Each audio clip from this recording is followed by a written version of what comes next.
Most men spend their lives running from the part of themselves that makes them truly powerful. They hide behind politeness, hoping that being good will make them lovable. Carl Jung warned that by repressing our shadow, the darker, primal side of our psyche, we don't eliminate it. We simply make it unconscious. And what's unconscious controls us from the shadows, like a hidden master. That's why the men who fear their aggression, their lust, their ambition, end up being dominated by it. Or worse, manipulated by those who see what they cannot. Women, whether consciously or not, sense this weakness. They are drawn to men who have embraced their full self, not just their civilized mask. A man who suppresses his darkness is like a dog with its tail tucked submissive, easily controlled.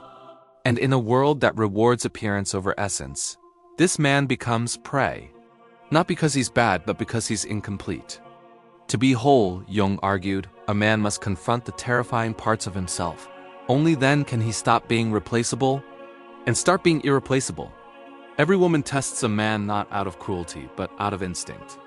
Carl Jung understood this as the dance between anima and animus, the feminine and masculine forces seeking integration. When a woman pushes a man's buttons, when she challenges his confidence, she's not necessarily trying to destroy him. She's unconsciously searching for his center, his unshakable core. If he flinches, collapses, or begs, she sees the child in him, not the man. And once she sees a boy where she once saw a king, her desire evaporates like smoke.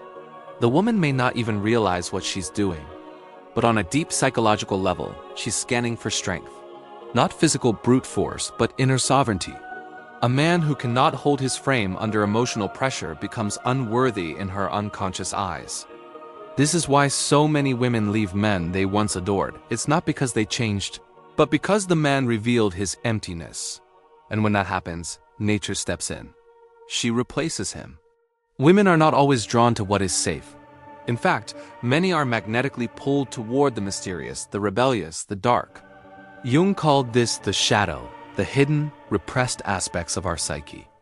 Ironically, when a man suppresses his own darkness to appear good, he becomes predictable, flat, and invisible to her instincts.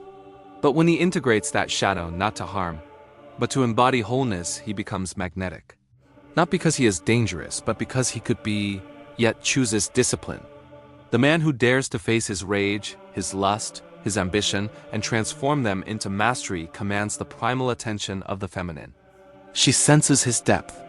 He is not a cardboard cutout of virtue. He is real, he is whole. And to a woman attuned to her own chaos, wholeness is irresistible. She does not want a saint. She wants a storm that knows how to guide itself. The greatest betrayal a man commits is not against others, it's against himself. When he silences his truth to maintain peace, when he hides his desire to avoid judgment, when he abandons his edge to be liked, he fractures his soul. Carl Jung warned that anything you deny in yourself becomes fate. And so, by avoiding conflict, you create chaos. By avoiding your shadow, you hand your power to those who are not afraid of theirs. And that includes her. This is why so many nice guys are left, ghosted, or emotionally discarded. Not because they weren't kind, but because they weren't whole.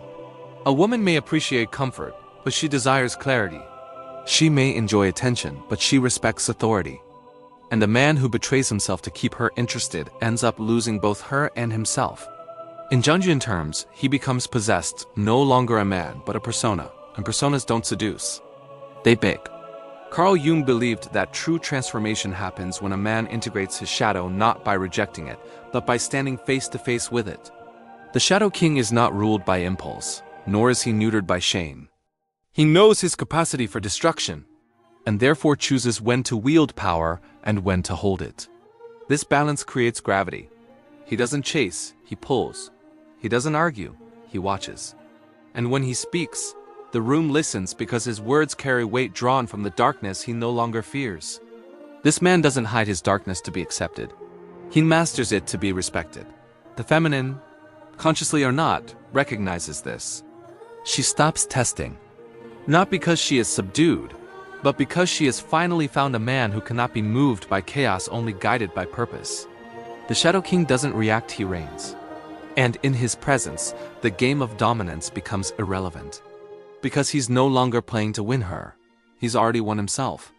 There's a moment of shift when a woman realizes she cannot move you. Her old patterns of seduction, withdrawal, and chaos don't work. You don't chase. You don't flinch. You don't explain. And in that silence, she feels something unfamiliar. Respect, maybe even fear. But not fear of harm, fear of losing access to a man who is whole. Carl Jung taught that we are drawn to what completes us. And when she stands before a man who's done his inner work, she feels both exposed and seen. She may resist. She may push harder. But deep down, she knows, you are not the boy who needs her validation. You are not another echo of her control. You are different. Because you faced the dragon within and didn't run. And in a world full of men trying to be liked, the one who is rooted becomes unforgettable. That's the moment she stops comparing. That's the moment she wonders if losing you would mean losing something real. The world will tempt you to stay soft, agreeable, harmless, to avoid conflict, to seek approval. But Carl Jung knew that the man who hides from himself becomes a slave to the world. And nowhere is this more true than in love. The woman will test your spirit, not because she's cruel, but because she must. She is chaos seeking order.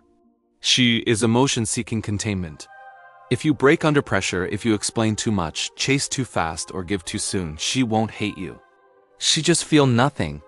Because the test was never about perfection. It was about presence. Are you there, as a man?